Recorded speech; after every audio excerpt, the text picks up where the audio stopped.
Up next, we have Vaibhav Malpani, a Google developer expert for GCP and a senior software engineer with over 6 years of experience working in cloud technologies. Vaibhav is passionate about designing architecture for AI-powered projects and used to lead GDG Cloud Mumbai. Today, Vaibhav will be discussing RAGs powered by Google Search. This session will explore on how RAG integrates LLMs with real-time data from external information sources, overcoming some of the major limitations of LLMs like outdated knowledge and limited context. Vaibhav will also guide us on how to apply RAG in practical AI projects. So let's give a big round of applause for Vaibhav Malpani.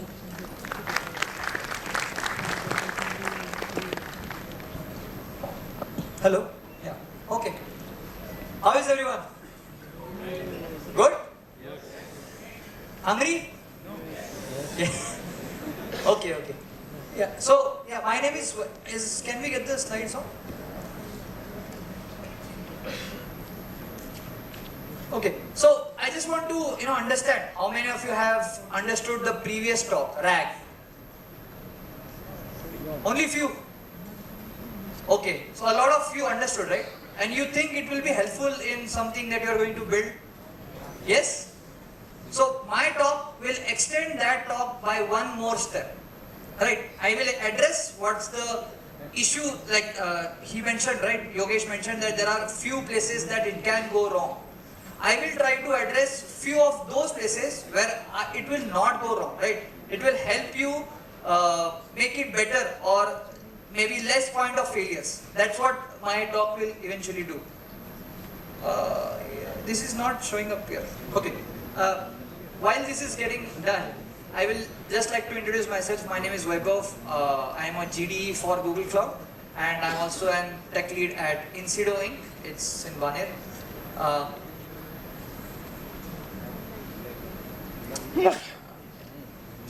Okay. So what is RAG, right? That part's already covered, right? I really wanted slides up. Okay, thank you so much. Okay, so sorry for this commotion. So let's say, right, so what are the challenges, right? As of now, if you just search, let's say you have a PDF which has all the data, right? And you are searching for, let's say, what is video localized narratives, right?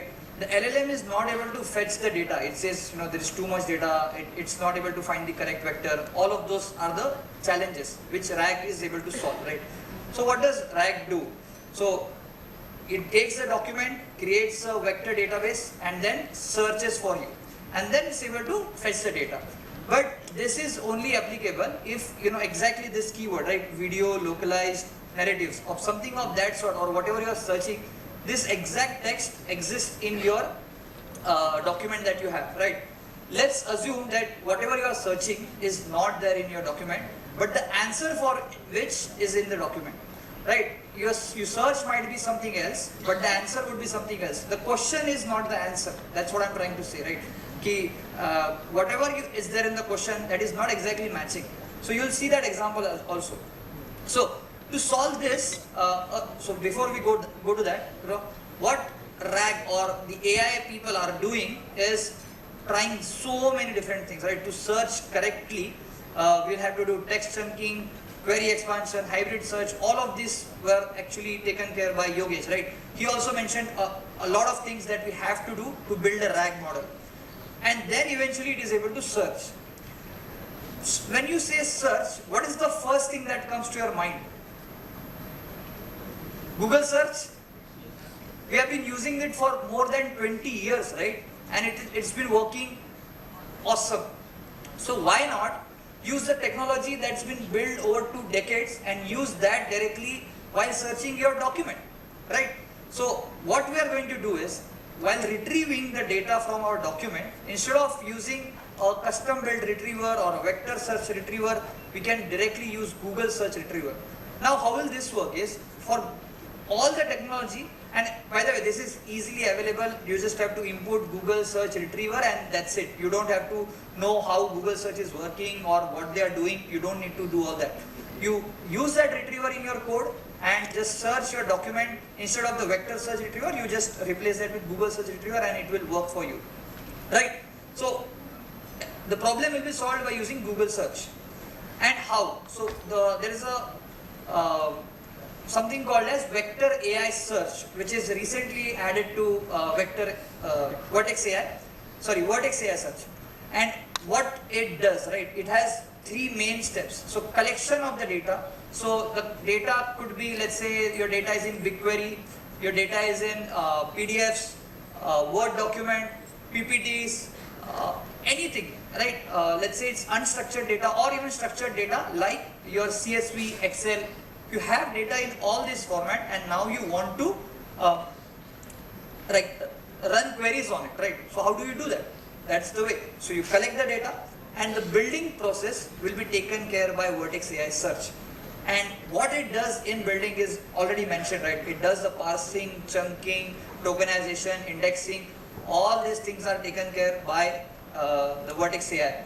You don't have to do it. And once you have that, the next is you use that. You consume it by searching, and you can also do summarization or extraction of exact data that you want from your database. So yeah, sounds interesting? You think this will be more helpful to you? Yes? No? Okay. So semantic search is not similarity search. Yogesh mentioned about similarity search, right? A lot of people were also answering cosine similarity, Jacquard similarity. But have you actually used cosine similarity? Yeah, have you noticed that it is not as good as semantic search? For example, when you say, okay, this is one of the examples from Stack Overflow, which is you are asking how to shuffle rows in SQL. Now, Stack Overflow is a very separate thing, right? It already has the data in very good format. This is the question, these are the answer. This is the question, these are the answer. It is a well-structured format data. In real life, do you think you have all the data in such a good structured format? Yes? No? No. No? Right? So that's where semantic search will help. Now when you say, why is the sky blue? The answer to that is, it's in that, if you look at the document, the scattering of sunlight causes the blue color. If you do a vector search on this, it will fail, right? Because there is no word like why is the sky blue that's mentioned in the document. But using semantic search, it will understand, okay, what am I trying to speak? What is the question about? Is the semantic of whatever is in my document similar to what the question is? And on basis of that, it's able to fetch that data using the retriever. So here we are specifically talking about Google search retriever. If it's a vector retriever, it might not do the, it might not get the correct semantics out of it. So let's look at another example, right? Let's say there is a Google merchandise store and you are searching for something very vague, right? It's all, winter is almost coming, right? So you need to start buying things. So a person is searching for warm clothing for winters. Do you think in your database you have something already tagged? Let's say it is not tagged, it's just raw data that you have, wherein you have normal clothes and let's say winter clothes, but it's not tagged under winter. So let's say, how many of you understand when I said tagging, right? All the documents or whatever you have data, there should be some tag on which it will search. Let's say you don't have that tagging, right? And you have millions of, let's say Amazon, they from the start they were not tagged it. They have millions and millions of products. How are they going to now build everything tagging and all those things? Do you think it's possible now? No, right? So let's say you are a customer who has not done this and you want to now do this. So if you do a normal search, it will just say, no items found. That's it. But if you use Vertex AI search, it will now understand from the context, okay, winter clothes, so what do you wear in winters, right? So let's say there is puffer jackets, there is knits that we wear, all of those things, it's able to fetch that from the text. So warm clothes, so it will understand, okay, I would want something warm, right? And vectors will not understand that puffer jacket is a warm clothing, right? So that's the puffer jacket. That's not warm clothing, but semantics will be able to understand that, right? If you do a Google search warm clothes, you will get these kinds of results, right? So that's what Google search, that's why Google search is so helpful in, doing this search. This is an example that demo that I want to show. It is not by me, but let's say, I'm not sure if everybody is able to read, but it's written as, sorry for that. So it's written that, you know, hummingbird is typed there and give me a title. And by the way, this data is coming from 7.5 million images, and it's able to extract all this data within 10 seconds, getting like giving a title aerial acrobat, and then you know, all the hummingbirds photo which are in air. So all these kinds of things, right? Flight of fancy, floral when the hummingbird is near. So now let's try elephant, right? So elephant portrait, herd gathering.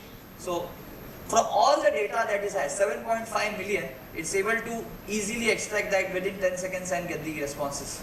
Elephant in water, and it's got all the elephant in water.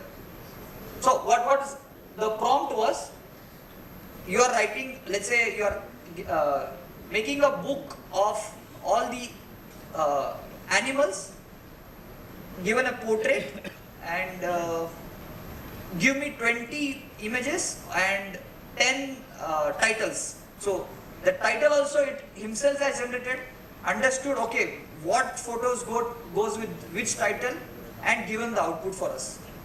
Yeah, sounds interesting. So what are the real world challenges for RAG, right? As I mentioned earlier, right, getting the data is one of the biggest challenge. So let's say you have data in multiple sources. Some data is in PDF, some is in Word, some is in your database, some is in your CSV, some is in PPT. You want to get all this data in one place so that you can actually query it, right?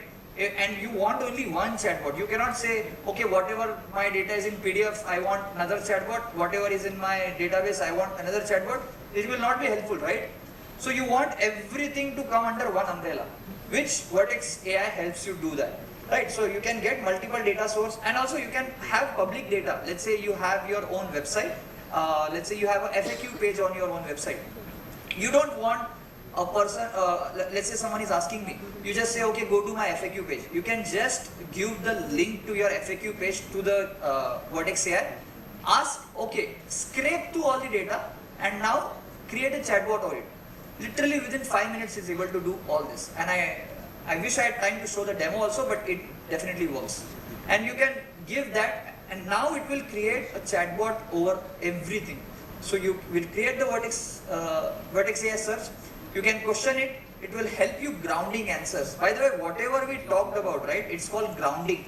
So you are keeping the model grounded. You are not letting him hallucinate. And citations is also given. Which Yogesh mentioned, right, from where you got the data. It's not just, you know, giving any data and expecting it to be correct. The data is coming from which, let's say, which document. Let's say it's coming from this CSV or it's coming from this website. It will give those kinds of citations as well to you, and it will always have grounded answers. It will not hallucinate. Yeah, so this looks very tough, right? If you have to build yourself, it will take, you know, data scientist, ML engineer, data engineer, DevOps, all of these people, then years to build everything, if it would have not been for Vertex Search AI, right? Vertex AI Search. And it's like, you know, building a tower of RAG. So how to get started? So the next slide is the most important slide, I would say, and I'll step away from that. You can take a photo of this. It has, if you do the exact search, I mean, you will not have the links, but if you do the exact search of whatever is mentioned in the link, you will find blogs for those. And these are Google blogs. Just search for it, and it will be very helpful for you. Everyone got the photo?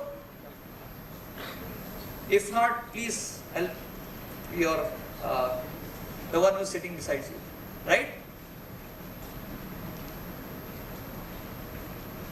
Okay. And thank you. This is my talk. If anyone has any question, I am around. Please ask me anything that you want.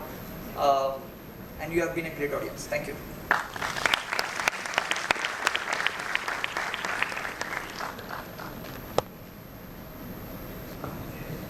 Thank you so much, Vaibhav, for an incredible session on RAG. We truly appreciate your expertise and valuable knowledge you shared. Now, we call Shailesh Chaskar on the stage to felicitate Vaibhav.